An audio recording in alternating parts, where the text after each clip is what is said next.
सबसे पहले बात करते हैं सोना BLW के ऊपर, जिसे आप सोना कॉम्स भी बोलते हैं। इसके क्वार्टरली रिजल्ट्स देखेंगे तो पिछले क्वार्टर से बेटर नहीं है, लेकिन पिछले साल के सेम क्वार्टर से बहुत अच्छा है। शेयर होल्डिंग पैटर्न चेक करेंगे तो प्रोमोटर्स ने अपने स्टेक को थोड़ा सा कम किया है, लेकिन वो स्टेक गया है FII के पास, एंड DII ने भी थोड़ा सा अपना स्टेक कम किया है, लेकिन जो भी है इसमें कमी तेज़ी वो पब्लिक में नहीं हुई है। ठीक है, तो ये भी पॉजिटिव रहेगा। ओके, तो क्वार्टरली जो रिजल्ट आया वो भी पॉजिटिव है। शेयर होल्डिंग पैटर्न में भी अभी तक सब कुछ पॉजिटिव दिख रहा है, और अगर इसका मैक्सिमम लेवल का PE रेशियो देखेंगे तो वो भी अच्छा दिख रहा है। EPS देख सकते हैं पहाड़ ऊपर जा रहे हैं, PE जो है नीचे है, मीडियन के नीचे, तो ये अभी इन्वेस्टमेंट करने के लिए सही टाइम दिख रहा है। अब देखिए इसके मंथली कैंडल वाले चार्ट में अगर चेक करेंगे तो अभी फ़िलहाल तो कोई बेस एंड सपोर्ट रेजिस्टेंस वगैरह इतना ज़्यादा नहीं बना, लेकिन फिर भी अगर इनको रेसिस्टेंस मान के और इसको सपोर्ट मान के आप चलते हैं तो ऐसा लगता है कि शायद यहाँ टच करके नीचे आए, फिर यहाँ टच करके ऊपर जाए। ठीक है, तो इसके बीच में ये घूमता हुआ आपको दिख सकता है, लेकिन जिस तरह के रिजल्ट्स और शेयर होल्डिंग पैटर्न हमको अभी फ़िलहाल दिख रहे हैं उस हिसाब से ऐसा लगता है कि शायद ये इसको जल्दी ही ब्रेक कर दे। तो जब इसको ये ब्रेक कर देगा उसके बाद आपको इसमें बहुत ज़्यादा तेज़ी देखने को मिल सकती है। ओके, मैंने इसमें इन्वेस्टमेंट किया हुआ है 411 रुपये पे। ठीक है, यहाँ पे मैंने इन्वेस्टमेंट किया है इसी रेड कैंडल में, जो पहली रेड कैंडल 411 पे आई थी, मैंने यहाँ पे इन्वेस्टमेंट किया था। और मैंने आपको बताया भी था चैनल पे, मैंने बताया भी था कि मैंने 411 पॉइंट समथिंग रुपीज़ पे GTT ऑर्डर लगाया था, और वो यहाँ पे ट्रिगर हो गया, और उसके बाद आप देख सकते हैं मार्केट कैसा टर्न हुआ है। ठीक है, तो मैं सिंपल अपने लेवल्स को फॉलो करता हूँ, उसके बाद मार्केट अपना मैजिक करता है। अब देखिए PE रेशियो के हिसाब से अगर देखेंगे तो ये लेवल भी इन्वेस्टमेंट के लिए ख़राब नहीं है, ये लेवल भी अच्छा है। ओके, अगर फिर भी बिल्कुल एग्जैक्ट लेवल आपको चाहिए तो अराउंड 535 का लेवल जो है ये पहला सपोर्ट हो सकता है, दूसरा लेवल 480 रुपये का हो सकता है, और तीसरा लेवल 400 के नीचे कहीं पर भी 380 के आसपास हो सकता है। ठीक है, तो लेवल्स मैं क्यों बता रहा हूँ, जो नए इन्वेस्टर हैं उनको समझ में नहीं आएगा। ये लेवल्स मैं इसलिए बता रहा हूँ क्योंकि जितना ऊपर में आपको टारगेट मिलता है उतने कम क्वांटिटीज़ आप लेते हो, जितने नीचे के टारगेट फिर अलग आपको मिलते हैं। तो अपनी क्वांटिटी जो SIP हम लोग करते हैं, SIP का मतलब आई होप कि आप जानते होंगे, तो SIP जो करते हैं वो हम लोग नीचे के लेवल्स में थोड़ी ज़्यादा क्वांटिटी से करते हैं। फिर जैसे 400 के लेवल आएंगे तो हम लोग थोड़ी ज़्यादा क्वांटिटी से करेंगे। ऑब्वियसली हम लोग उसके फंडामेंटल्स, मैनेजमेंट रिव्यू वगैरह वगैरह बहुत सारी चीज़ें देखेंगे हर लेवल पे। ये नहीं कि हमारे पास ये स्टॉक है तो हम एवरेजिंग करते जाएं। एवरेजिंग ऐसे ही स्टॉक का करना चाहिए जिनके फंडामेंटल्स, कंपनी के एथिक एंड रिजल्ट्स वगैरह सब कुछ पॉजिटिव दिख रहे हों। इक्का दुक्का क्वार्टर अगर ऊपर नीचे आता है कोई बात नहीं, हर कंपनी कंसिस्टेंसी में अपने पिछले क्वार्टर को बीट नहीं कर सकती, इसीलिए हम लोग बाकी चीज़ों को भी चेक करते हैं। ठीक है, तो ये हो गए इसके लेवल्स। अब आएगी बात इसको होल्ड कब तक करें।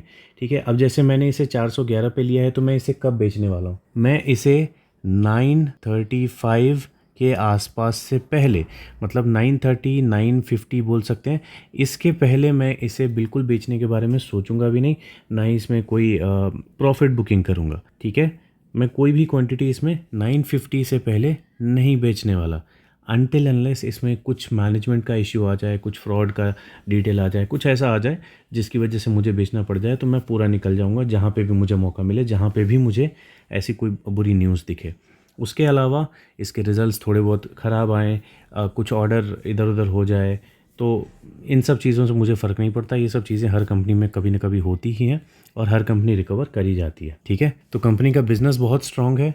जिन लोगों ने नहीं लिया है वो प्लान कर सकते हैं, इसके बीच में कहीं पे लेना चाहते हो तो आप ले सकते हो, इस सपोर्ट पे लेना चाहते हो तो आप ले सकते हो। ठीक है, और अगर आपके पास होल्डिंग है, आपने यहाँ कहीं पे भी अगर इसे बाय किया है मेरी वीडियो देख के, तो आप इतनी जल्दी में एवरेजिंग मत करना। इतने पास पास में, मैंने कई बार बोला है, एवरेजिंग इतनी पास पास में नहीं होती। ठीक है, अगली बहुत ही फेमस माइक्रो कैप कंपनी है केमक्रक्स एंटरप्राइजेस। आज के दिन देख सकते हैं 2.14% ये ग्रीन में दिख रहा है। इन्वेस्टर्स इसमें पैनिक कर रहे थे, रीज़न था इसके रिजल्ट के आने के बाद जो इसमें फॉल हो रहा था, वो फॉल अभी देख लेंगे, आप अपने चार्ट में भी देख सकते हैं, मंथली कैंडल के चार्ट में। इसमें जो रिज़ल्ट आया है वो पिछले साल के सेम क्वार्टर से भी ख़राब आया है और पिछले क्वार्टर से भी ख़राब आया है, तो यहाँ पे ये नेगेटिव दिख रहा है। लेकिन शेयर होल्डिंग पैटर्न में चेक करेंगे तो यहाँ पे प्रमोटर या फिर पब्लिक, दोनों में किसी में भी कोई चेंजेस होते हुए नहीं दिख रहे, तो यहाँ पे ये न्यूट्रल है। अभी इन्वेस्टमेंट इसमें करना चाहिए क्या, देखिए पीई रेशियो में आप जाके सिंपल अगर मैक्सिमम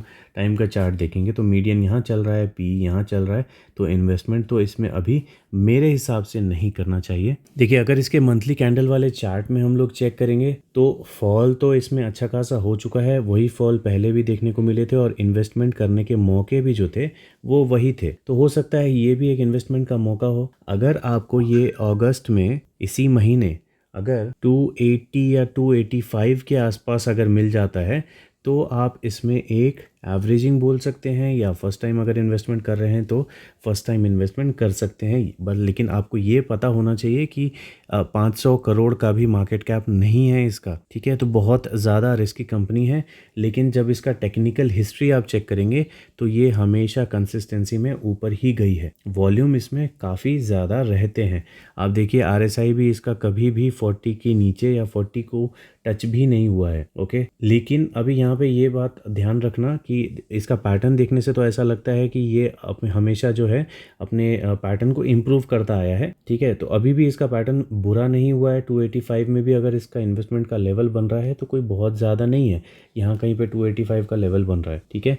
लेकिन अगर जो ये इससे नीचे गया तब मुझे लगता है कि फिर ये 200 और 180 के लेवल पे भी आपको जाता हुआ देखने को मिल सकता है। लेकिन जिस तरह के सेंटिमेंट्स रहते हैं इस स्टॉक के लिए पब्लिक के और बाकी बहुत सारे इन्वेस्टर्स के, बड़े बड़े इंस्टीट्यूशंस के, तो अभी वो आपको दिख नहीं रहा होगा शेयर होल्डिंग पैटर्न में, बिकॉज उतने ज़्यादा बड़े इन्वेस्टर्स इसमें नहीं जाते बिकॉज ऑफ इसका छोटा मार्केट कैप। लेकिन इन्वेस्टमेंट इसमें करने के लिए लोग बहुत ज़्यादा बेचैन रहते हैं, ठीक है। तो अगर ये इतना गिरा हुआ है तो लोग इसमें बाइंग करने के लिए तड़प बहुत ज़्यादा रहे हैं, ये पक्की बात है। तो अभी इसको यही करना होगा कि मैक्सिमम ये इस लेवल तक जाए और यहाँ से ये टर्न करे, तो ही ये स्टॉक का जो ये ट्रेंड है ये कंटिन्यू रहेगा। अगर ये इससे नीचे गिरा तो फिर 200 180 जो मैंने बोला ये भी इसको रोक नहीं पाएंगे, मेरे को लगता है फिर इसके भी नीचे ये जा सकता है, ठीक है। तो इसको जल्दी ही जो अगला जो रिज़ल्ट आएगा या फिर जो भी इसके न्यूज़ वगैरह आता है, कमेंट्री आती है इसकी मैनेजमेंट की, कुछ ना कुछ इसको पॉजिटिव दिखाना पड़ेगा, तब जाके इसमें यहाँ से थोड़ी सी ग्रीनरी आती हुई दिखनी चाहिए। जो लोग इसे होल्ड कर रहे हैं 700 रुपये के आसपास तक इसे आराम से होल्ड कर सकते हैं, ये इसका प्रॉफिट बुकिंग का जोन है मेरे हिसाब से। अगली कंपनी है ड्रोन डेस्टिनेशन। देख सकते हैं कि यहाँ 138 पे चल रहा है, यहाँ से ये फॉल कर रहा है। तो जिन लोगों ने इसे टॉप पे नहीं बेचा वो लोग सोच रहे हैं इसे होल्ड करें या बेच के निकल जाएं। अब इसका रीज़न क्या है, लोग इतना पैनिक क्यों करते हैं इन स्टॉक्स के ऊपर? तो रीज़न है, आप न्यूज़ में देखिए, चाहे न्यूज़पेपर में देखिए, चाहे टीवी न्यूज़ में देखिए, कहीं पे भी देखिए, और इवन जो स्टॉक्स की न्यूज़ वगैरह आते हैं तो उसमें डिफेंस सेक्टर आजकल कुछ ज़्यादा ही देखने को मिल रहा है। और उसमें एक ड्रोन बहुत बहुत बहुत ज़्यादा सुनने को मिलता है कि ड्रोन टेक्नोलॉजी यूज़ हो रही है वगैरह वगैरह, इसमें बहुत पैसे यूज़ हो रहे हैं, जो कि हो रहे हैं, ठीक है। लेकिन उससे कितना प्रॉफिट हो रहा है आपको उस पर ध्यान देना है कि कितना प्रॉफिट हो रहा है, कितना प्रॉफिट हो सकता है, ओके। और स्टॉक्स में ऐसे अंधा पैसा मत लगाओ। देखो कोई भी स्टॉक क्या होता है ना, कितना भी अच्छा बिजनेस करे, कितना भी अच्छा बिजनेस करे, वो कभी ना कभी थोड़ा बहुत गिरता है, ओके। तो अभी इसकी वैल्यूशन, अभी देखो ये तो लिस्ट हुआ है, अभी तक इसका कुछ ये अता पता नहीं है कि इसमें टेक्निकल्स कैसे बन रहे हैं, क्योंकि टेक्निकल्स के लिए कुछ टाइम तो इसे देना पड़ेगा ना। मार्केट ऊपर लेके जाए, नीचे लेके जाए, एक पैटर्न बनेगा, तब हमको समझ में आएगा कि ये स्टॉक किस तरह से बिहेव करता है। क्या ये वेव में बिहेव करता है या क्या ये ऊपर जाता है, समझ रहे हो? तो इस तरह का अगर पैटर्न रहेगा तब तो ठीक है, ये बहुत अच्छा स्टॉक बन जाएगा। लेकिन कहीं अगर ये इस तरह का साइक्लिकल पैटर्न ही फॉलो करने लगा तो यहाँ इन्वेस्टमेंट करने वाले तो फंस जाएंगे, राइट। तो ये स्विंग ट्रेडर्स के लिए अच्छा हो जाएगा, जो यहाँ खरीदे यहाँ बेचें, या फिर यहाँ बेचें और यहाँ खरीदें, राइट। तो उसके लिए हमको टेक्निकल पैटर्न देखने के लिए इसका थोड़ा हमको वेट करना पड़ेगा। ये इस तरह की इंडस्ट्री में नहीं है जो हम लोग लॉन्ग टर्म सोचें कि हाँ लॉन्ग टर्म में इसका बिजनेस कंटिन्यूअस फलता फूलता रहेगा। देखो एक फ़ेज़ आता है, ठीक है, सिर्फ एक फ़ेज़ आएगा जब गवर्नमेंट इनको इतने सारे ऑर्डर्स दे रही है, पैसे ये कंपनीज़ कमा रहे हैं, रेगुलरली ऐसा होगा इसका थोड़ा सा मुझे डाउट है, ठीक है। तो इस तरह की कंपनी में लॉन्ग टर्म इन्वेस्टर्स मुझे नहीं लगता कि उतना ज़्यादा स्कोप देख पाएंगे। हाँ, स्विंग ट्रेडर अगर आप हो, शॉर्ट टर्म में आप पैसा बनाना चाहते हो, तो हाँ ये कंपनीज बहुत पैसा बना के दे सकती हैं। लेकिन उस सिचुएशन में भी आपको इन्वेस्टमेंट जो लोएस्ट पॉसिबल आपको दिखे वहाँ पे करना चाहिए, ठीक है। तो अभी इसको इतना टाइम नहीं हुआ कि इसमें लोएस्ट पॉसिबल भी बेस बताया जा सके, ठीक है। तो इसीलिए इसमें थोड़ा सा वेट करना पड़ेगा। अगर आप इसके शेयर होल्डर हो तो आपने खरीदते टाइम पे कुछ ना कुछ तो रीज़न दिया होगा ना अपने आप को कि आप इसे क्यों खरीद रहे हो, आप इसके बिजनेस में क्या देखते हो, राइट। तो वो अगर आपको रीज़न अभी भी दिखता है तो आप इसे होल्ड करो। मेरे पास ये नहीं है, मैंने इसमें अप्लाई ज़रूर किया था, मेरे पास ये नहीं है क्योंकि मुझे अलॉट नहीं हुआ। सिंपल, अगर मुझे अलॉट होता, मैं झूठ नहीं बोलूँगा, मैं इसे यहाँ पे बेच देता, ठीक है। जो शॉर्ट टर्म प्रॉफिट होता है मैं उसी के लिए आईपीओ में कभी अप्लाई करता भी हूँ। अदरवाइज़ मैं उसको होल्ड करने के लिए इमीडिएटली मैं उतना ज़्यादा अप्लाई नहीं करता, ओके। होल्ड मैं उन्हीं स्टॉक्स को करता हूँ जिनको मैंने बॉटम पे बाई किया है, ठीक है। तो इसलिए मैं आपको अपनी स्ट्रैटेजी बता रहा था, आपकी स्ट्रैटेजी कुछ और हो सकती है या कहीं और से आपको कोई बेटर स्ट्रैटेजी मिल गई है तो आप उसको फॉलो कर सकते हो। लेकिन मैं फ़िलहाल इसमें अभी कोई डिसीजन नहीं ले सकता क्योंकि इसमें टेक्निकल मुझे पैटर्न ही नहीं दिख रहे। इवन फंडामेंटल पैटर्न आप स्क्रीनर पे जाके चेक करो, आपको क्वार्टरली डेटा सही से नहीं मिलेगा, इन्वेस्टमेंट पैटर्न सही से नहीं मिलेगा, मार्केट कैप बहुत छोटा है, ठीक है। तो कुछ डेटा वगैरह हमको इनफ मिले तब हम लोग इसमें डिसीजन ले सकते हैं ना। अगर अभी ऐसे ही डिसीजन इसमें ले रहे हैं, ऐसे ही कहीं पे भी बाइंग कर ले रहे हैं तो वो खुला सट्टा हो रहा है इसमें, है ना। सट्टा तो हम लोग नहीं खेलते यहाँ पे, राइट। अगली कंपनी है ट्यूब इन्वेस्टमेंट्स ऑफ इंडिया, बहुत बड़ी कंपनी है, आप देख सकते हैं। अब इसका जो क्वार्टरली रिजल्ट आया है वो क्वार्टरली रिजल्ट थोड़ा सा कंफ्यूजिंग है। क्यों कंफ्यूजिंग है? अभी ये जो आप डेटा देखोगे जून का, ये पिछले साल के सेम क्वार्टर से बेटर है, ठीक है। तो ये तो अच्छी बात है, लेकिन यही डेटा पिछले क्वार्टर से बहुत ज़्यादा ख़राब दिख रहा है। ऐसा इससे पहले कभी नहीं हुआ। यहाँ पे भी आप देखेंगे तो बहुत ज़्यादा ये ख़राब देखने को नहीं लग रहा है ना। लेकिन यहाँ पे ये थोड़ा सा बोल सकते हैं कि लगभग जैसे आधा होता हुआ दिख रहा है ना। तो इसकी वजह से क्या स्टॉक थोड़ा गिर सकता है, देखेंगे हम लोग। कैंडल वाले चार्ट में थोड़ा स्कोप देखेंगे कहाँ तक गिर सकता है। 2-3 लेवल्स हम लोग डिस्कस करेंगे। पहले इन्वेस्टर्स चेक कर लेते हैं, इन्वेस्टमेंट पोर्टफोलियो में क्या हुआ है। अब यहाँ पे प्रोमोटर्स ने अपना कुछ पॉइंट्स में ना के बराबर अपना स्टेक कम किया है। वहीं पे FII ने अपना थोड़ा सा स्टेक बढ़ाया है। DII ने भी थोड़ा सा स्टेक बढ़ाया। ये ऑलरेडी पॉजिटिव यहाँ से होता हुआ दिख रहा है, ठीक है। और उसके बाद बाकियों को ठीक है इग्नोर करते हैं फ़िलहाल।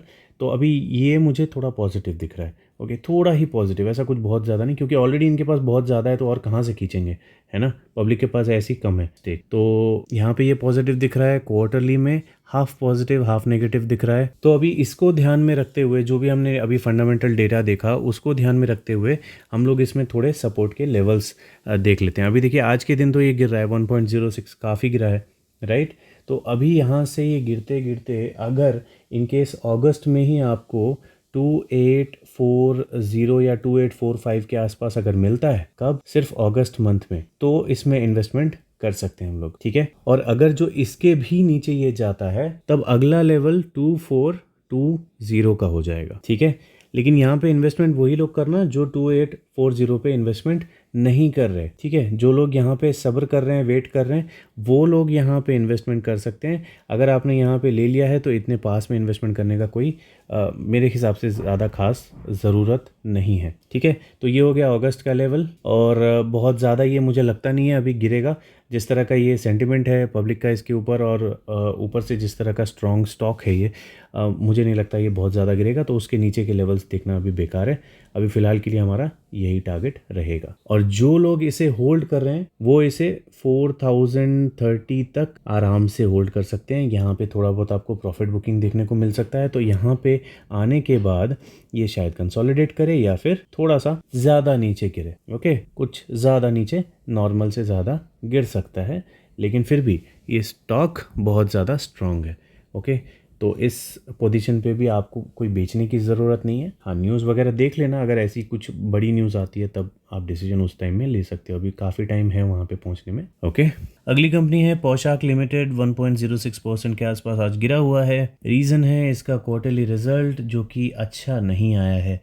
आप पिछले क्वार्टर से देखेंगे तो बहुत ख़राब है, पिछले साल के सेम क्वार्टर से चेक करेंगे तो उससे भी ख़राब है, ठीक है। और शेयर होल्डिंग पैटर्न चेक करेंगे तो इसको हम लोग पहले ईयरली कर लेते हैं। और यहाँ पे देखेंगे हम लोग, प्रमोटर ने कुछ भी चेंज नहीं किया है और FII ने जो भी है अपना स्टेक उसको थोड़ा बहुत बढ़ा लिया है। तो यहाँ पे ये न्यूट्रल दिख रहा है, यहाँ पे कोई पॉजिटिविटी नहीं है, लेकिन यहाँ पे नेगेटिविटी है। इसीलिए आपको इसका अगर पीई रेशियो का चार्ट देखेंगे तो ईपीएस तो ऊपर जाते हुए दिखेंगे, यहाँ थोड़ा सा फॉल है, लेकिन ये अभी भी महंगा दिख रहा है, मीडियन से काफ़ी ऊपर दिख रहा है। तो अभी इन्वेस्टमेंट का सही टाइम मेरे हिसाब से नहीं हुआ है इसमें। तो अब देखिए, इसमें आप थोड़ा ध्यान से देख लेना, मैं लेवल्स जो बता रहा हूँ, नहीं तो कंफ्यूज हो जाओगे। मैं अपनी प्लानिंग बता रहा हूँ कि मैं इसमें क्या करने वाला हूँ, ठीक है। ये गलत भी हो सकता है, सही भी हो सकता है, लेकिन मैं बस शेयर कर रहा हूँ, डिसीजन आपको अपने हिसाब से लेना है। अभी मैं क्या है, मैं पोशाक लिमिटेड के बारे में थोड़ा सा बुलिश हूँ।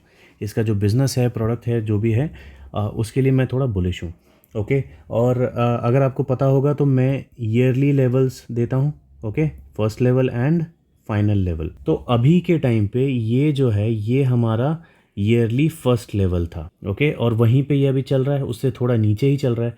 और जो सेकंड लेवल है वो होगा यहाँ पे। ओके, 4990 पे, मतलब इस लेवल पे। तो ये हमारा सेकंड एंड फाइनल लेवल है इस साल के लिए। मतलब इसके नीचे में अगर ये जाता है तो मैं इसमें कभी मुड़ के भी नहीं देखूंगा। ओके, मुड़ के नहीं देखूंगा मतलब इसमें इन्वेस्टमेंट नहीं करूंगा। तो मेरा स्टाइल क्या है, जिसके लिए मैं ज़्यादा बुलिश होता हूँ, चाहे उसके रिजल्ट थोड़े बहुत ख़राब आए, क्योंकि जब रिजल्ट ख़राब आ रहे हैं तभी तो हमको इन्वेस्टमेंट का मौका मिलेगा, राइट। अदरवाइज़ वो तो स्टॉक भागता ही रहेगा, है ना। तो अभी इसमें रिजल्ट्स ख़राब हैं, क्या आपको लगता है कि फ्यूचर में इसका रिजल्ट्स अच्छे हो सकते हैं? मुझे लगता है। तो अगर मुझे लगता है तो मैं इसमें इन्वेस्टमेंट करूँगा, और मैं इस लेवल पे भी करूँगा, लेकिन इस लेवल पे शायद ये आए या ना आए, मुझे उसके कोई अश्योरिटी नहीं है, ठीक है। और मेरे पास इसका थोड़ा सा भी होल्डिंग भी नहीं है। तो मैं क्या करूँगा, ईयरली फर्स्ट लेवल जो है उसी के आसपास में मैं अपने लेवल्स देखूँगा। अगर मुझे अगस्त में ये अगस्त का लेवल हिट करता हुआ दिखता है तो मैं अगस्त में इन्वेस्टमेंट करूँगा, नेक्स्ट मंथ दिखता है तो नेक्स्ट मंथ करूँगा। लेकिन अब से लेके इस लेवल तक मुझे जब भी मेरे मंथली लेवल जो देता हूँ, मैं हर महीने जो देता हूँ, उस लेवल में से कोई भी लेवल अगर हिट होता हुआ दिखता है तो मैं इसमें बाइंग करने वाला हूँ। ओके, तो इस महीने के लिए, अगस्त मंथ के लिए, मेरी जो इसमें बाइंग होगी वो होगी 6310, या बोल सकते हैं 6315 के आसपास में। अगर यहाँ पे ये अगस्त में आ जाता है तो मैं इसमें बाइंग 100% करूँगा। अभी इससे भी काफ़ी ऊपर ये चल रहा है, 6574 पे चल रहा है, लेकिन मुझे लगता है 631015 ही मेरे लिए सही होगा। 631015 अगर आता है तो मैं इसमें बाइंग 100% करने वाला हूँ।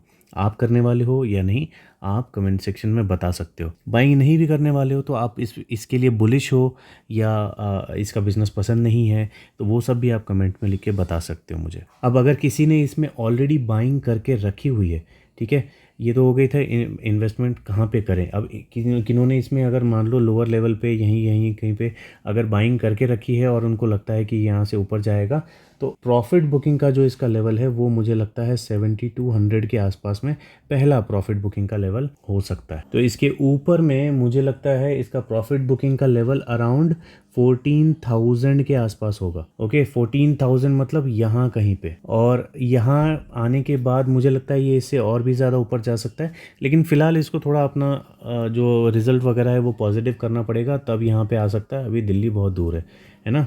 तो अभी 14,000 को भूल जाओ। बस मैं आपके कंफर्टेबल के लिए बता रहा था, जिन लोगों ने इसमें इन्वेस्टमेंट करके रखा हुआ है उनके कंफर्ट के लिए मैं बस ये टारगेट बता रहा था कि आसपास में बेचने की ज़रूरत नहीं, अभी इसे ले लिया तो लेके भूल जाओ। अब अगला जो स्टॉक है वो है मिस्टर बेक्टर फूड स्पेशलिटीज़। बहुत बहुत खतरनाक डिमांड में चल रहा है। आज भी देख सकते हो लगभग 4.5% ये ऊपर जा चुका है, ग्रीन में है, ठीक है। मार्केट कैप बहुत ज़्यादा नहीं है, 5,805 करोड़ का इसका मार्केट कैप है। मिस्टर बेक्टर फूड स्पेशलिटी, जिनको नहीं पता, आप अगर ओरियो बिस्किट जानते हो ना, तो ओरियो बिस्किट का जो डिस्ट्रीब्यूशन वगैरह होता है वो यही कंपनी करती है, ठीक है। इंडिया में जो ओरियो बिस्किट बिकता है या उसकी जो भी मार्केटिंग वगैरह होती है, सब कुछ ये मिस्टर बेक्टर फूड स्पेशलिटीज़ ही देखती है। और जो इनका चेन है वो बहुत ज़्यादा वाइड है, मैकडोनल्ड के साथ, पीवीआर के साथ, और भी बहुत सारे बड़े बड़े मल्टीप्लेक्स वगैरह जो हैं उन सब के साथ भी इसका टाई अप हो रखा है, और हर जगह से ये पैसे कमाती है, ठीक है। तो अगर आप इसके लिए बुलिश हो तो आप इसके बारे में देख सकते हो। चार्ट देखोगे तो पागल ही हो जाओगे आप। इसका देखो चार्ट मैं आपको दिखाता हूँ, मैक्सिमम टाइम का चार्ट देखो या 1 मंथ का देखोगे तब तो खतरनाक ही दिखेगा आपको। देख रहे हो कहाँ पे था ये, 800 से भी नीचे पे था, अभी 960 टच होने वाला है। तो मैक्सिमम टाइम का भी चार्ट देखोगे तो आपको काफ़ी अच्छा ये दिखेगा यहाँ से। ओके, अप्रैल मई जून जुलाई के आसपास से ये आपको बिल्कुल खड़ी चढ़ाई चढ़ता हुआ दिख रहा है। तो कैंडल में हम लोग जाके देखेंगे कैंडल वाले चार्ट में। फिलहाल इसके क्वार्टरली रिजल्ट्स जो हैं वो डिस्कस कर लेते हैं। जून के रिजल्ट्स 35 करोड़ पिछले क्वार्टर से अच्छा है, और पिछले साल के सेम क्वार्टर से तो खतरनाक ही अच्छा है ना। तो बहुत ही ज़बरदस्त रिजल्ट्स आए हैं, जिसकी वजह से इसमें इतनी तेज़ी देखने को मिल रही है। और इन्वेस्टमेंट पोर्टफोलियो अगर आप जाके चेक करेंगे तो प्रोमोटर ने अपना स्टेक कुछ पॉइंट्स में बढ़ाया है, FIA ने अपना स्टेक काफ़ी बढ़ाया है, DIA ने अपना स्टेक काफ़ी बढ़ाया है। ये रीज़न्स है, ये जो बड़े बड़े मतलब अपने स्टेक बढ़ा रहे हैं ना, जो बड़े इन्वेस्टर्स हैं, इसकी वजह से स्टॉक में ऐसी खतरनाक पागल कर देने वाली तेज़ी आ रही है। ठीक है, जबकि इसका प्रॉफिट बुकिंग का लेवल कब का निकल गया पता है? इसका प्रॉफिट बुकिंग का लेवल कहाँ पे था? ये 600 रुपये का लेवल था इसका प्रॉफिट बुकिंग का, लेकिन इसमें इतनी ज़्यादा बाइंग हुई है DII और FII के द्वारा कि इसमें रुकने का कोई ये नाम ले नहीं रहा।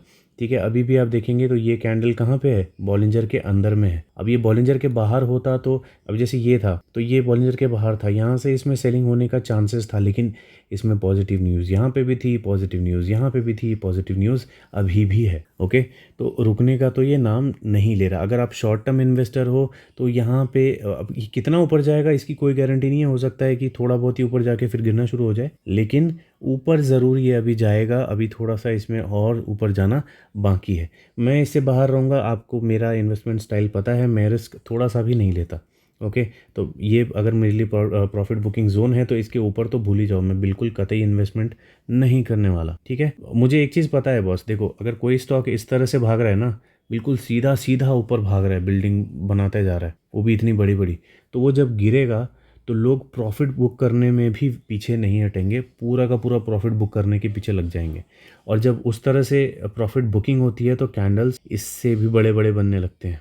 ये जो ग्रीन कैंडल्स आप देख रहे हो बहुत बड़े लग रहे हैं ना, इससे भी बड़े बड़े आपको रेड कैंडल्स देखने को मिल सकते हैं। ठीक है, और इसको देख के और लोग पैनिक करके और बड़े बड़े रेड कैंडल्स बनाने लगते हैं, मतलब सेलिंग करने लगते हैं। तो मैं ऐसा नहीं बोल रहा कि इसमें ऐसा होगा, लेकिन ऐसा जनरली होता है। तो जब भी इसमें ऐसा होगा तो उस टाइम में ये नीचे ज़रूर गिरेगा, और उस टाइम में आप मतलब अगर इन्वेस्टमेंट करना चाहते हैं इसमें तो उस टाइम में आप कर सकते। तो अभी फ़िलहाल इसमें इन्वेस्टमेंट के लेवल बता के मुझे तो नहीं लगता कोई फ़ायदा है, तो इससे आगे डिस्कस नहीं करते। अगला स्टॉक है फिनोलेक्स केबल्स। आज के दिन 1.82% अभी तक ये ऊपर चल रहा है। लास्ट मंथ जुलाई में इसमें SBI सिक्योरिटीज़ ने भी कुछ इन्वेस्टमेंट करने के अनाउंसमेंट किए थे। अभी इसका रिज़ल्ट आया नहीं है जून का, लेकिन होप यही है कि शायद रिज़ल्ट्स अच्छे आएंगे। और अगर आप इसका इन्वेस्टर्स का पोर्टफोलियो चेक करोगे तो आपको ईयरली कर लेते हैं इसे। इसमें प्रोमोटर में कोई चेंजेस नहीं दिखेंगे। FIA ने इसमें स्टेक इंक्रीज़ किया है, DIA ने थोड़ा सा स्टेक डिक्रीज़ किया है, और उसमें से 1% पब्लिक के पास गया है। तो थोड़ी सी मतलब ये नेगेटिविटी तो नहीं होती है, लेकिन हाँ थोड़ी सी मतलब मुझे ये चीज़ पसंद नहीं है। अगर पब्लिक अपनी होल्डिंग बढ़ा रही है किसी चीज़ में FII DIA से लेके, तो वो थोड़ा सा नेगेटिव मुझे लगता है। अदरवाइज़ ऐसा कोई इसमें नेगेटिविटी मुझे नहीं दिख रही, इसमें ये न्यूट्रल माना जाएगा। तो अगर आप इस स्टॉक को होल्ड कर रहे हो तो इसके रिज़ल्ट के आने का वेट करो। अगर रिज़ल्ट अच्छे आते हैं तो आप कुछ टाइम और इसमें वेट कर सकते हो। अदरवाइज़ कहीं अगर ऐसा प्रॉफिट बुकिंग चालू होना है तो वो कभी भी हो सकता है, बिकॉज़ मेरे हिसाब से 745 के आसपास में ही इसमें प्रॉफिट बुकिंग का जोन बन रहा था, जहाँ से ये गिरना भी शुरू हुआ था, लेकिन फिर इसमें तेज़ी आ गई है। तो हो सकता है किन्हीं लोगों ने इसमें इन्वेस्टमेंट किया हो या इसके रिजल्ट्स आने का किसी को पता हो, इसी की वजह से मैंने बोला कि शायद इसके रिजल्ट्स अच्छे आ सकते हैं। ओके, अब जिन लोगों को इसमें इन्वेस्टमेंट करना है, मेरे हिसाब से आपको वेट करना चाहिए अराउंड 500-600 के आसपास। अगर कभी ये फ्यूचर में मिलता है तो उसके बाद हम लोग इसे डिस्कस कर सकते हैं। अदरवाइज़ लॉन्ग टर्म में अगर आप इसे रखना चाहते हो तो रख सकते हो। अभी फ़िलहाल तो इसके फंडामेंटल्स और कुछ ख़राब नहीं दिख रहे। इवन मार्केट में मैंने कई बार जाके जब केबल्स वगैरह मांगे हैं किसी रीज़न से, तो मुझे फिनोलेक्स का ही केबल शॉपकीपर देता है, तो बिक्री तो अच्छी हो रही है। खासकर साउथ इंडिया मुझे पता है, तो साउथ इंडिया में तो एटलीस्ट मुझे पता है फिनोलेक्स केबल बिकता है काफ़ी ज़्यादा। ठीक है, तो उस हिसाब से मैं बोल रहा हूँ कि लॉन्ग टर्म के लिए आप इसे होल्ड करके चल सकते हैं। लेकिन नो डाउट KEI इंडस्ट्री उससे कहीं ज़्यादा बेटर कंपनी मुझे लगती है। लेकिन इसमें मतलब डीमेरिट यही है कि ये इन्वेस्टमेंट के मौके ही नहीं देता। जैसा मेरी आदत है, मैं बेस में इन्वेस्टमेंट करने की कोशिश करता हूँ, लेकिन ये कभी गिरता ही नहीं है इतना ज़्यादा कि इसमें इन्वेस्टमेंट कर पाऊँ मैं। ओके, तो बस इसी की वजह से मैं इसमें इन्वेस्टमेंट नहीं कर पाता और दूसरे स्टॉक्स ढूंढता रहता हूँ। अदरवाइज़ कभी इसमें अगर मुझे मौका मिला, कभी किसी भी रीज़न से अगर ये थोड़ा ज़्यादा गिरा, तो मैं इसमें इन्वेस्टमेंट करने से पीछे नहीं हटूँगा। जैसे अभी इस साल के लिए अगर मुझे ये कभी भी 1360 के आसपास मिला, ओके, बहुत ज़्यादा नीचे का टारगेट बोल रहा हूँ, लेकिन ये टारगेट मैंने अपने लिए सेट करके रखा है। अगर 1360 के आसपास मुझे मिलता है तो मैं इसमें एंट्री करूँगा। अभी बहुत ज़्यादा ऊपर प्राइस है, ठीक है, तो ये 1360 इम्पॉसिबल लग रहा है, लेकिन जो मेरा टारगेट है वो मेरा टारगेट है, मैं आपसे बस शेयर कर रहा हूँ। अगली कंपनी है इथॉस लिमिटेड। आज के दिन 1.12% के आसपास ये ग्रीन में है और देख सकते हैं काफ़ी अच्छा ये परफॉर्म कर रहा है। प्रॉफिट बुकिंग के लेवल से काफ़ी ऊपर ये चल रहा है। 1400 रुपये का इसका प्रॉफिट बुकिंग का लेवल था यहाँ पे, और इससे भी ऊपर ये चल रहा है। तो चलता है तो अच्छी बात है, जो लोग होल्ड कर रहे हैं वो रख सकते हैं। अगर मुझे इसमें इन्वेस्टमेंट करना है तो मैं इस मूविंग एवरेज पे जब ये आएगा तो मैं इसमें इन्वेस्टमेंट कर सकता हूँ। ये मूविंग एवरेज कौन सा है? 10 डेज़ का मूविंग एवरेज है, ठीक है। तो अगर आपको भी ये मूविंग एवरेज सेट करना है अपने चार्ट में, तो आप 10 डेज़ का मूविंग एवरेज लगाओ, आपको ये दिख जाएगा। तो इस तरह से अगर आपको ये सपोर्ट लेता हुआ दिखे वापस से इसी मूविंग एवरेज पे, तो आप यहाँ पे एंट्री कर सकते हो। अगली कंपनी है लैंडमार्क कार्स। 0.81% के आसपास आज ये गिरा हुआ है। मार्केट कैप कुछ बहुत ज़्यादा नहीं है। मतलब इसका बिज़नेस क्या है? इसका बिज़नेस है ऑटोमोटिव रिटेल बिज़नेस का, जिसमें ये Mercedes Benz, Honda, Jeep, Volkswagen, Renault वगैरह ये कंपनी बेचती है, ठीक है। और कमर्शियल व्हीकल में भी अशोक लेलैंड इनके लिस्ट में है। तो देखने में तो कंपनी ख़राब नहीं लग रही बहुत ज़्यादा।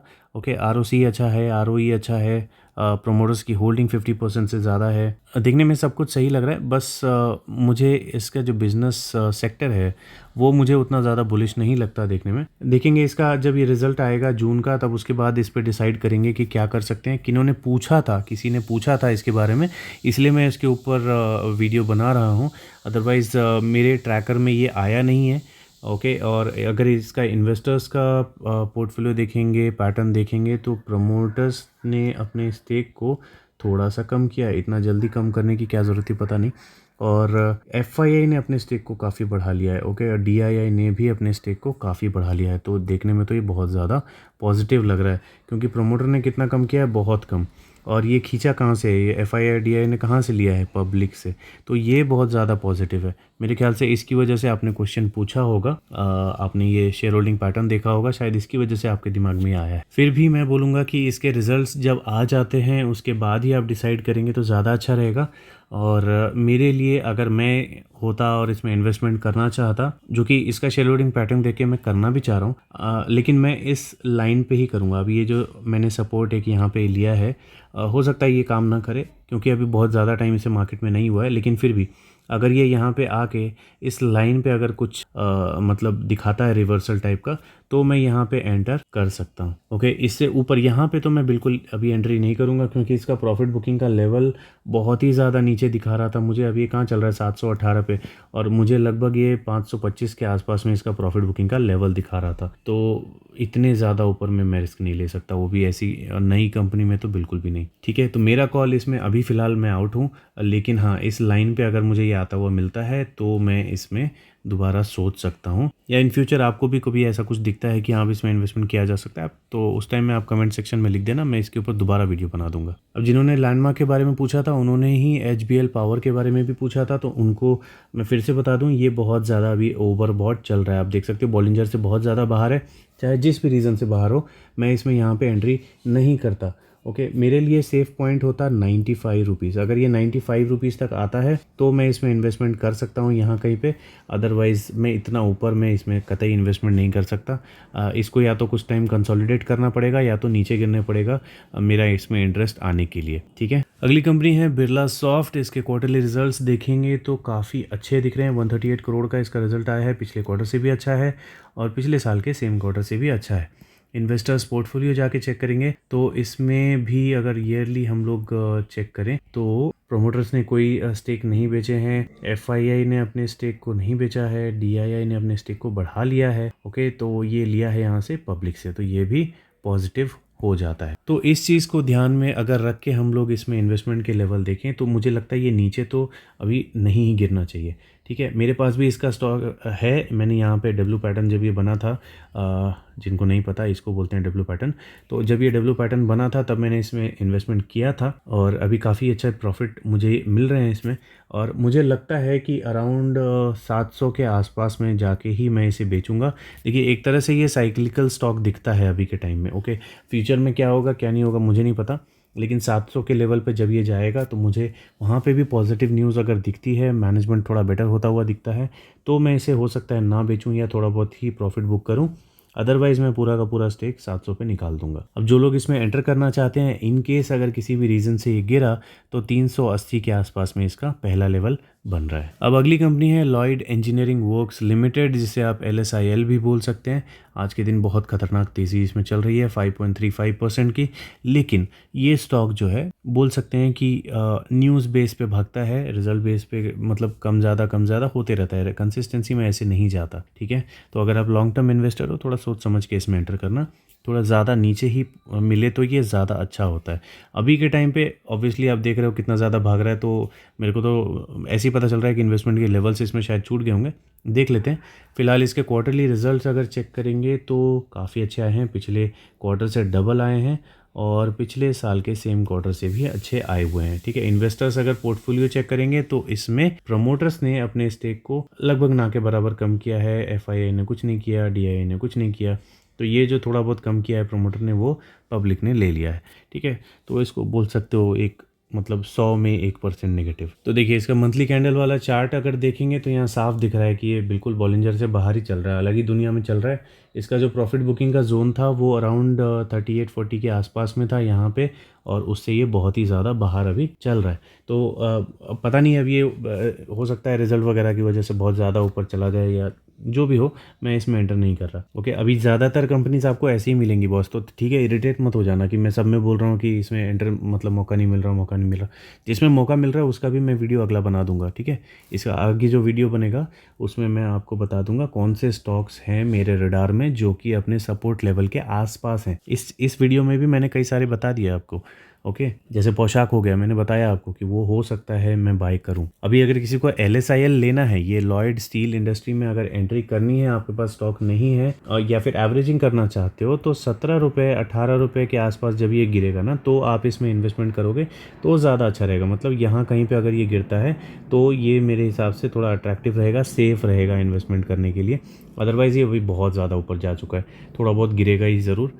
उसके बाद आप देख सकते हो अगर ये किसी पैटर्न की वजह से, मान लो जैसे अगर ये हमारा 10 डेज़ का मूविंग एवरेज है, राइट, सॉरी ये जो रेड वाली है, ये आपको दिख रही है लाइन, तो ये 10 डेज़ का मूविंग एवरेज है। तो ये अगर यहाँ कहीं रहता है और ये गिर के यहाँ पे आता है, फिर यहाँ से टर्न करने की कोशिश करता है, तो आप यहाँ पे भी एंटर कर सकते हो। 17-18 का वेट करने की ज़रूरत नहीं है ना, कहीं पे भी 30, 35, 25 कहीं पे भी आप एंटर कर सकते हो। और अगर आप अभी एंटर करते हो, मेरी बात नहीं मान के, तो हो सकता है इस तरह का आपको फॉल देखने को मिले, फिर उसके बाद काफ़ी लंबा टाइम आपको वेस्ट करना पड़े, उसके बाद आपको तेज़ी मिले, है ना। तो बेटर है कि थोड़ा वेट करना। अगला स्टॉक आपने पूछा था अदानी पावर, तो लगभग आधा % के आसपास आज ये गिरा हुआ है। मार्केट कैप तो देख के बहुत खतरनाक ही मार्केट कैप है, ऑब्वियसली इंडस्ट्री भी वैसी है, लेकिन स्टॉक का पी बहुत ज़्यादा कम हो गया है। ओके, बहुत ज़्यादा मार्केट ने पीट दिया है इसको। अब देखते हैं इसमें रिजल्ट्स कैसे आए हैं। रिजल्ट्स इसके बहुत अच्छे हैं। ओके, तो रिजल्ट्स देख सकते हैं पिछले क्वार्टर से बहुत अच्छे हैं और पिछले साल के सेम क्वार्टर से डबल हैं, तो रिजल्ट तो बहुत अच्छा आया है। फिर आज गिरा क्यों है ये? अभी इन्वेस्टर पोर्टफोलियो जाके चेक करते हैं तो इसमें कोई चेंजेस नहीं है, FII में कोई चेंजेस नहीं है, DII में कोई चेंजेस नहीं है, लगभग बढ़ाया ही है इन्होंने, तो ये तो पॉजिटिव है। ओके, तो ये भी पॉजिटिव है, ये भी पॉजिटिव है, तो फिर मार्केट में नेगेटिविटी क्यों चल रही है? रीज़न है एक न्यूज़, उसके हिसाब से अगर आप अदानी ग्रीन एनर्जी में जाके देखेंगे तो यहाँ पे प्रमोटर की होल्डिंग जो भी है उसमें इन्होंने कुछ प्लेज भी करके रखा हुआ था। ठीक है, तो ये तो मैं आपको कई बार बोलता हूँ कि मेरे लिए ये बहुत नेगेटिव चीज़ होती है, लेकिन 5% तक चलता है। ओके, तो यहाँ पे लिखा हुआ है सेल कर रहे हैं part of their holding in green energy ये $500 मिलियन रेज करना चाहते हैं, तो उसके चक्कर में ये काम किया जा रहा है। तो मैं वही सोच रहा था कि इसमें ऐसी कोई नेगेटिव चीज़ तो नहीं हुई है। अदानी ग्रीन में भी उन्होंने सेल किया है, ऐसी कोई नेगेटिविटी नहीं दिख रही है, तो फिर ये नेगेटिव क्यों हो रहा है? ये स्क्रीनर में कुछ गड़बड़ है। ओके, अभी के टाइम पे ये 0.75% ग्रीन में है। ओके, ये ऊपर है स्टॉक। इनफैक्ट अभी मतलब बात करते करते ये अराउंड 1% तक ग्रीन में हो चुका है। कितने बजे? 2:30 पे। ओके, 2:30 बजे तक ये 1% पे आ चुका है। तो ये स्क्रीनर में कुछ गड़बड़ चल रही है, इसलिए ये ऐसा गलत डेटा दिखा रहा है। अदरवाइज इसका क्वार्टरली डेटा हमने देख लिया, इन्वेस्टर्स डेटा देख लिया, ये दोनों हमको पॉजिटिव देखने को मिल रहे हैं। ये देखिए 1 मिनट में ही ये 1.34% हो गया, तो भाग तो रहा है फुल स्पीड में। ओके, हमारे बात करते करते ही लगभग ये 70% आई मीन 0.70% के आसपास ऊपर चला गया। देखिए 1.52, मतलब कुछ अलग ही स्पीड में चल रहा है ये। ठीक है, तो खतरनाक बाइंग इसमें चल रही है। और रीज़न हमने देख ही लिया फंडामेंटल्स में क्या रीज़न है। मेरा अदानी का वीडियो अगर आपको याद होगा, जब अदानी के केस वगैरह सॉल्व होने की न्यूज़ वगैरह आ रही थी, तो लोग इसको बाय करने लगे थे वापस से, है ना, अदानी के शेयर्स बाय करने लगे थे। उस टाइम में मैंने आपको बोला था कि 2 ही शेयर हैं जो मार्केट में बाय कर सकते हैं हम लोग। वो एक था अदानी पावर और एक था अदानी ट्रांस, जो कि मुझे लग रहा था कि बेस पे है। ठीक है, वहाँ से देख सकते हो आप इसमें मतलब कितनी अच्छी रिकवरी हमको देखने को मिली है। तो जिनको एवरेजिंग करनी थी उनके लिए काफ़ी अच्छा मौका था। जिन्होंने एवरेजिंग की होगी मेरे दिए हुए लेवल पे, उनको अच्छा खासा प्रॉफिट अभी हो रहा होगा, और आपको प्रॉफिट अब और ज़्यादा होगा, क्योंकि यहाँ से ये अब और ज़्यादा भागने की उम्मीद है। अब ये कहाँ तक जा सकता है? देखिए मेरे हिसाब से अभी कहाँ चल रहा है, ये 257 पे चल रहा है। मुझे तो लगता है ये 600 के भी ऊपर जाएगा। ठीक है, 600 पे, मतलब इससे भी ऊपर के टारगेट है मेरे लिए। और अगर आप एंटर करना चाहते हो तो इसमें अगर थोड़ा बहुत भी फॉल आपको दिखता है तो आप कर सकते हो। अदरवाइज़ मेरे हिसाब से तो ये भी लेवल कोई ख़राब नहीं है, ये लेवल भी ठीक ही है। हाँ देखो, एक चांसेस इसमें है, अगर कुछ भी नेगेटिव इसमें फिर से अदानी के नाम पे आया ना, जो कि वो खाली अदानी का नाम ही रिस्की होता है, तो अगर कुछ भी वैसा कुछ आया तो ये वापस से गिर के हो सकता है यहाँ पे फिर एक डब्ल्यू पैटर्न बनाने की कोशिश करे। ठीक है, तो काफ़ी बड़ा ये फॉल हो जाएगा अगर यहाँ से यहाँ तक गिरता है। ये एक रिस्क है, लेकिन रिस्क लोगे तो ही आपको कुछ बेनिफिट ज़्यादा हो सकते हैं। अदरवाइज़ देखेंगे यहाँ पे आप बाइंग करते हो तो अगर मान लो गिर गया तो यहाँ पे एवरेजिंग कर सकते हो, क्योंकि ये डिस्टेंस क्या है, काफ़ी ज़्यादा है, राइट। ये 250 के आसपास है, और ये कितने पे है, ये लगभग 150 पे है। तो डिस्टेंस काफ़ी ज़्यादा है, प्राइस गैप बहुत ज़्यादा है। तो इतने डिस्टेंस में हम लोग एवरेजिंग कर सकते हैं अगर करना चाहें तो। लेकिन बस अदानी का नाम है तो ये याद रखना बहुत रिस्की है, तो अपना सोच समझ के करना जो भी करना है इसमें। अगला स्टॉक है ओलेक्ट्रा ग्रीन टेक। अब ये जब भाग रहा था तब तो लोग बहुत मज़े ले रहे थे, लेकिन मैंने 2-3 वीडियो में मैंने कंटिन्यूसली बोला था कि ये प्रॉफिट बुकिंग जोन है, यहाँ से ये ऊपर बहुत ज़्यादा चल रहा है। ठीक है, तो अभी मैं ये नहीं बोल रहा कि यहाँ से फॉल करके यहाँ तक आ जाएगा, मैं ऐसा नहीं बोल रहा। आ सकता है, ऐसा नहीं है कि नहीं आ सकता, आ ज़रूर सकता है।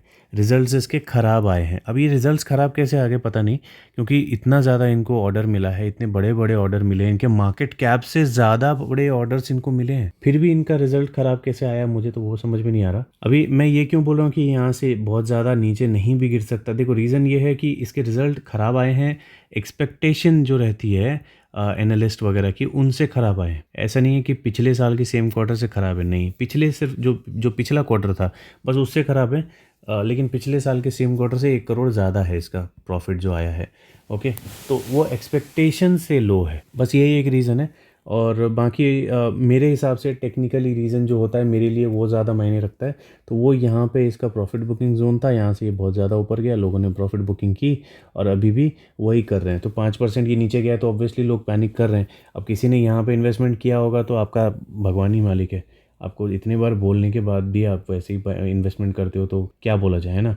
और जैसे ये यहाँ से फॉल हुआ तो ऐसा फॉल हुआ, तो हो सकता है यहाँ से भी ऐसी कुछ फॉल हो। ठीक है, हो सकता है, राइट। तो अब जिन लोगों को इसमें इन्वेस्टमेंट करना है, सेफ़ लेवल अगर मैं होता तो 610 या 615 के आसपास में इसमें एंट्री करने के बारे में सोचता। इससे ऊपर में मेरे लिए तो ये थोड़ा रिस्की है। ओके, तो यहाँ कहीं अगर आता है तो मैं इसमें एंट्री करने के बारे में सोचूंगा। अगला स्टॉक आपने पूछा था एवरेस्ट इंडस्ट्रीज़ लिमिटेड। तो ये एवरेस्ट इंडस्ट्रीज़ लिमिटेड वो मसाले वाली कंपनी नहीं है, ये प्री इंजीनियर्ड स्टील बिल्डिंग्स बनाती है। ओके, ढांचे वगैरह बनाती है स्टील के। तो मार्केट कैप देख सकते हैं बहुत कम है, ROC ROE अच्छा नहीं है, बेकार है।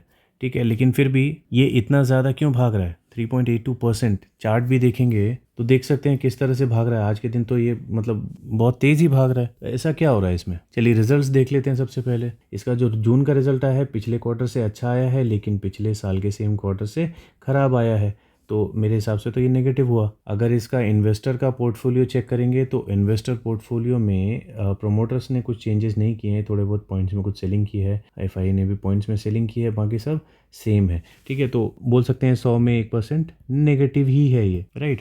तो ये भी नेगेटिव, ये भी नेगेटिव। फिर ऐसा क्या हो रहा है जो इसमें इतना मतलब बाइंग चल रही है? 3% के आसपास ये ऊपर चला गया, 4% बोल सकते हैं। तो इसका रीज़न शायद हो सकता है ये आर्टिकल हो जिसमें लिखा गया है कि global market for pre engineered buildings का ही काम ये करती है एवरेस्ट इंडिया।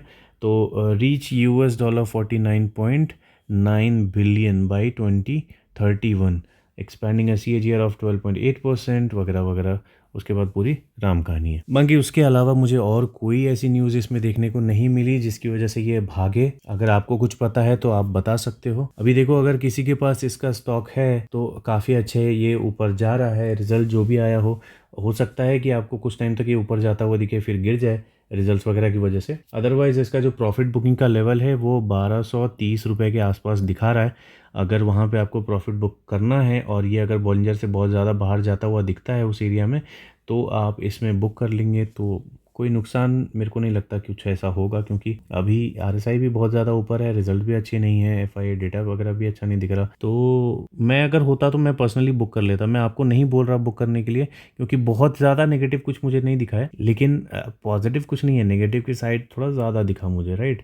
तो जिसमें ग्रोथ इतनी ज़्यादा ना हो, ऐसे ऐसे ये जा रहा है। देखो मतलब काफ़ी टाइम लिया है इसने यहाँ तक आने में, तो ऐसी कंसिस्टेंट कंपाउंडर टाइप की कंपनी नहीं है। तो प्रॉफिट बुक, अगर अच्छा प्रॉफिट मिल रहा है तो बुक करके निकल सकते हो, दूसरी कंपनी में पैसा लगाओ, ठीक है। क्योंकि एक बार प्रॉफिट बुकिंग लेवल पे अगर जब कंपनी आ जाती है तो वहाँ से फिर या तो गिरती है या तो कंसोलिडेट करती है, तो टाइम वेस्ट होगा। तो उससे बेटर है कि जो कंपनी आपको नीचे मिल रही है उसमें आप पैसे लगा के ज़्यादा पैसे कमा सकते हो। अब जिन लोगों को इसमें एंट्री करनी है वो 755 के लेवल का वेट कर सकते हैं। नेक्स्ट है कैस्ट्रॉल इंडिया। 2.86% अभी दिखा रहा है, लेकिन मुझे मेरे चार्ट में 3% दिखा रहा है। पता नहीं क्या हो गया स्क्रीनर को, जो भी हो। 3% के आसपास ये अभी गिरा हुआ है। मुझे ख़ास तौर पे ये पसंद नहीं है, कैस्ट्रॉल इंडिया बहुत ज़्यादा पसंद नहीं है। ख़राब नहीं है लेकिन मुझे बहुत ज़्यादा पसंद नहीं है, ठीक है। अभी इसके रिजल्ट्स वगैरह देखेंगे तो रिज़ल्ट इसके अच्छे दिख रहे हैं। 225 करोड़ का रिजल्ट है, पिछले क्वार्टर से अच्छा है, पिछले साल के सेम क्वार्टर से भी अच्छा है, दोनों ही अच्छा दिख रहा है।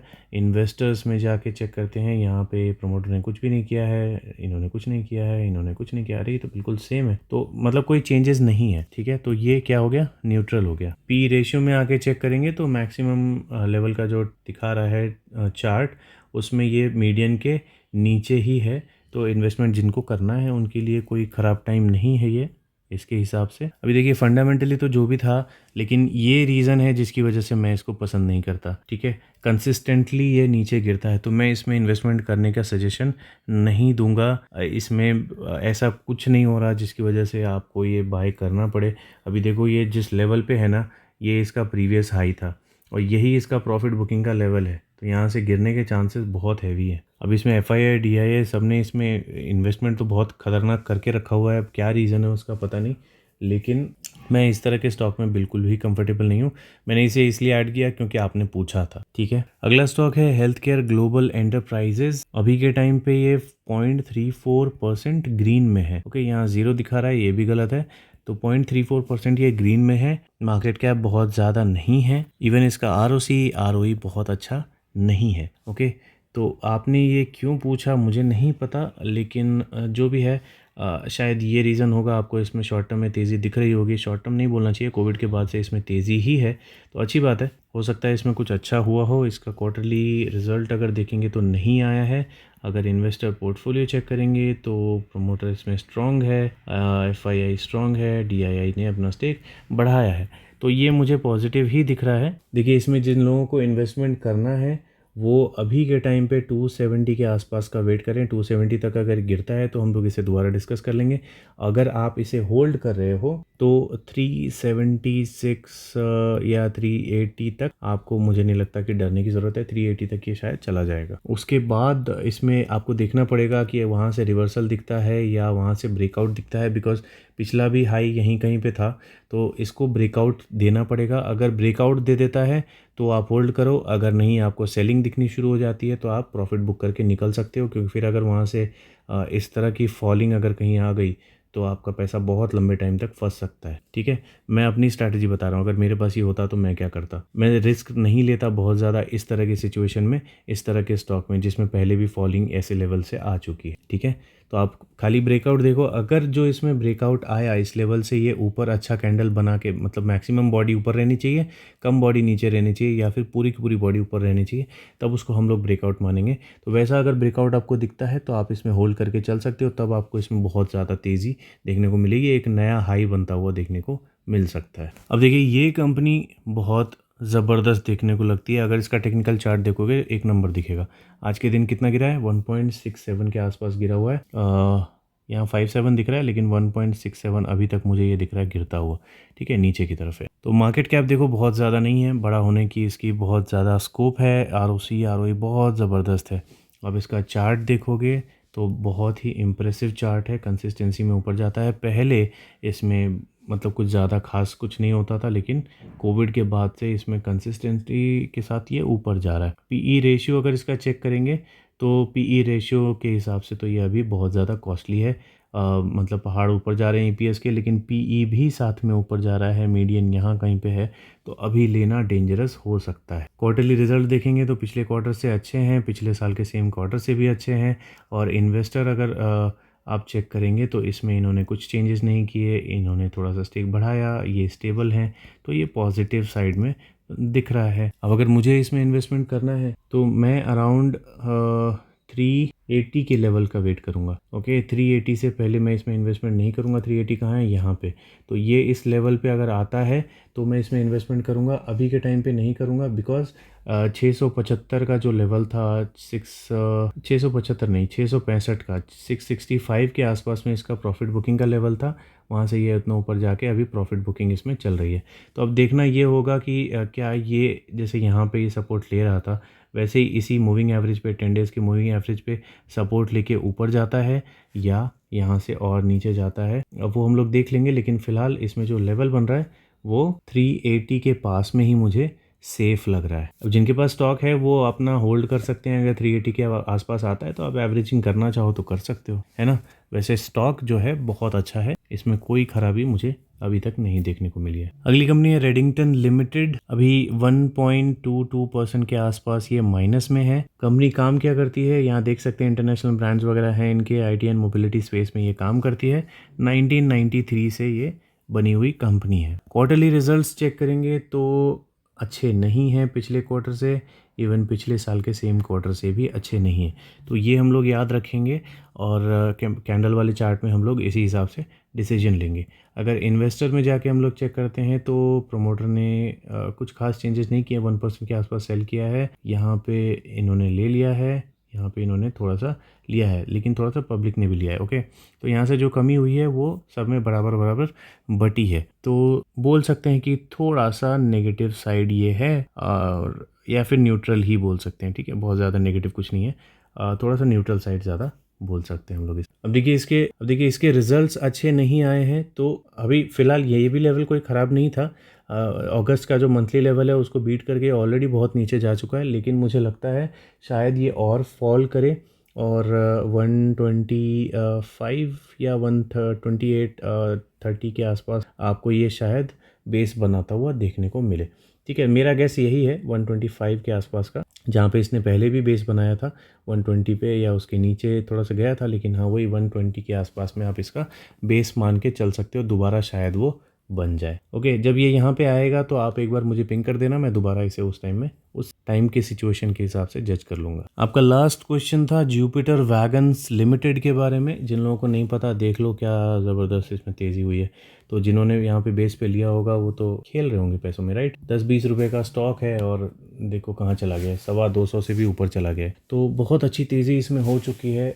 रीजंस वगैरह भी आपको फंडामेंटल्स में दिख जाएंगे, न्यूज़ वगैरह में दिख जाएंगे, लेकिन मैं इसमें एंट्री अभी नहीं कर रहा। अगर आप एवरेजिंग करना चाह रहे हो तो उसके लिए भी मेरा सजेशन अभी नो ही होगा। मुझे लगता है यहाँ पे ही इसका प्रॉफिट बुकिंग जोन था, जहाँ से ये ऑलरेडी बहुत ज़्यादा ऊपर जा चुका है। लेकिन आप इसके कैंडल को देखोगे तो ऐसा लगेगा नहीं आपको कि ये नीचे आने को बिल्कुल भी रेडी है।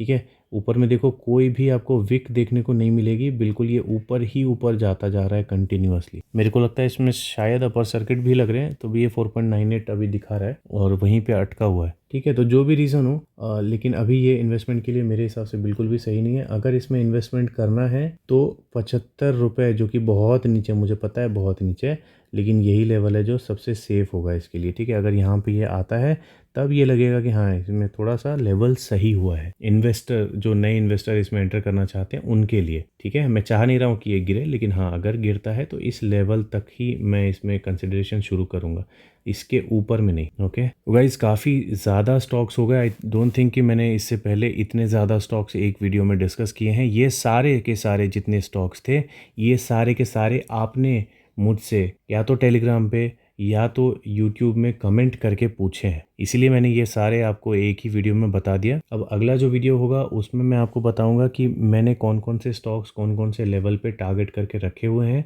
बाय करने के लिए। ठीक है, तो इस वीडियो में इतना ही, मिलते हैं अगले वीडियो में।